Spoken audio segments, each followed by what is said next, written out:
And like Senator Higgins, I'm going to stand too, otherwise you won't see me, because I missed some of you until you stood, so thank you for that. And I want to start off and say thank you to the Cathaoirleach here, the chairman of obviously our committee, Deputy Ledden, for all his work in organising today. But in particular, I want to thank the Cathaoirleach of the Seanad here, Mark Daly, who's a colleague of mine, and whose brainchild it was to open up the Seanad, really, and to ensure that we heard firsthand from young people right across the country. I want to thank you all for your contributions this morning. And indeed, I know for some of you who couldn't be here because there was a date change, and for those individuals, hopefully they can at some point in the next little while, when we engage with other groups, that they can participate like you have this morning. But I was struck, and I still am in terms of this engagement that we're having, by your passion for the topic that we're discussing here today, how competent and confident you all are. To Leo, who's the only dub here, for you to go first, it didn't faze you at all, and you were controversial, if I may say, in terms of raising that issue about nuclear energy. But it is a discussion we're going to have. It's going to happen in this chamber, it's going to happen in the Dáil chamber, it's going to happen around Ireland. Our energy security, it's kind of, the debate has moved on now, given the events in the last couple of months, 100 days ago today, in Ukraine. So we have to look at all options in terms of energy. But it wasn't just energy, of course, that people were raising, and issues about packaging. And, you know, for me, I think Kamal had raised it about packaging itself. We have no choice for a lot of the products that we're purchasing in shops. And it's something that we have discussed as a committee in terms of our circular economy bill. But it's something that we have to try and take measures both domestically here in Ireland, but indeed in Europe. And I was also very pleased to see so many members of the European Parliament here sitting in the gallery to listen to your contributions.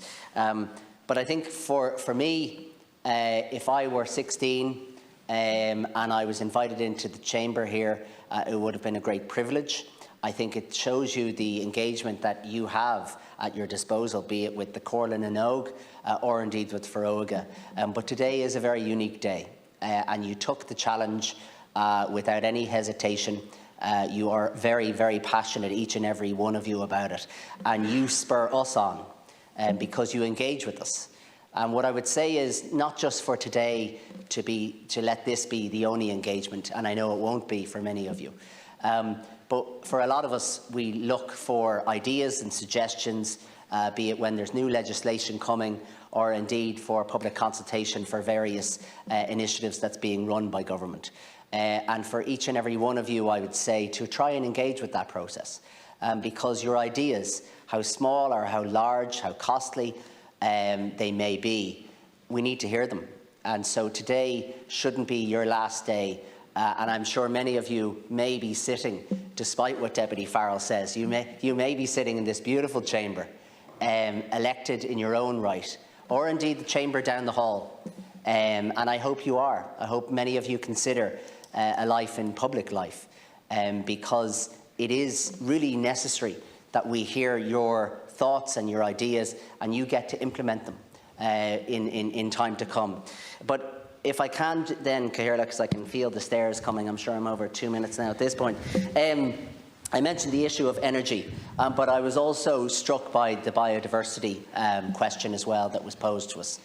That's something that as a committee we've engaged on quite a bit, and I should say that my colleague Deputy Christopher O'Sullivan would like to have been here today but couldn't, and equally Senator Timmy Dooley as well. Public transport.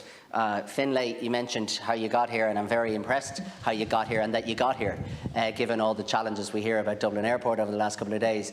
But no, for you, you've raised a very good point about rural transport and about the options that you don't have, whereas somewhere like my own constituency in Dunleary, we have public transport aplenty. It doesn't mean that everybody uses it though. And that's yet another challenge that we're going to have to face. And then if I can just end with a question, and that is for Feroga, and you mentioned your e-collective. And what I'm wondering is, how often do you meet as a group. And you mentioned about your main role about climate justice, which I commend you for. But how do you engage with those individuals that you perceive to be at the brunt of climate action? And in conclusion then, I would say to the Corla, obviously Dún Laoghaire-Rathdown has a very active Corla, and I engage with them from time to time. But I would say for each and every one of your groups to engage with your local representatives, because today was very unique. It is historic. Well done to each and every one of you, but let it not be the last. Gur Mágat.